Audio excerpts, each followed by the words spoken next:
बारिश खिड़की से नीचे गिरती है, अनन्या के गंभीर मूड को दर्शाती है, जो शांत एकांत में बैठी है।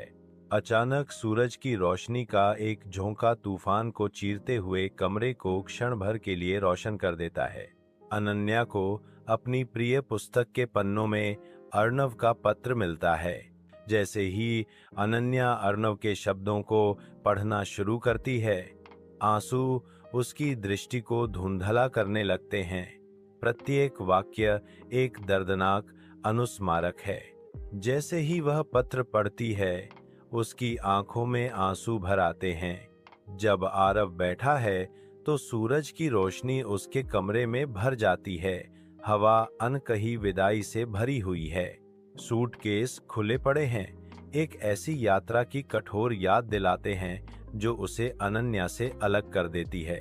मेरी प्रिय अनन्या, तुम्हें छोड़ना मेरे लिए सबसे मुश्किल काम है जो मैंने कभी किया है। आरव सोचता है, हर शब्द धूप से भरे कमरे में एक दर्दनाक गूंज है। वह आगे कहते हैं, मैं जो भी शब्द लिखता हूँ, वह मेरी भावनाओं की गहराई को व्यक्त करने के लिए अपर्याप्त लगता है। हवा में एक वादा तैर रहा है। मैं वादा करता हूँ कि मैं जल्द ही वापस आऊंगा। यह दूरी केवल अस्थाई है। आरव पत्र समाप्त करता है, अपने दिल की सच्चाई को सील करते हुए। जान लो कि मेरा दिल हमेशा तुम्हारे साथ यहीं रहता है। बारिश की बौछारें तेज हो जाती हैं, क्योंकि अनन्या डर और निराशा के मिश्रण से धड़कते दिल के साथ पुरानी किताबों की दुकान की ओर दौड़ती है।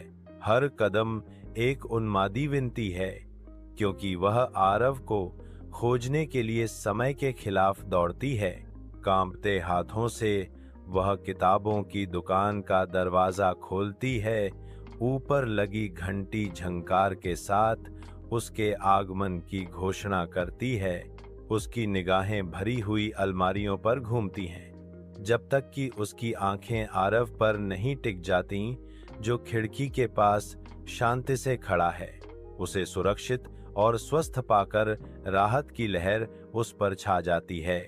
पुरानी किताबों की दुकान के हृदय में आरव और अनन्या एक कोमल मुस्कान साझा करते हैं। आरव अनन्या को एक पत्र देता है, जो नवीनीकृत स्नेह की एक मौन पेशकश है।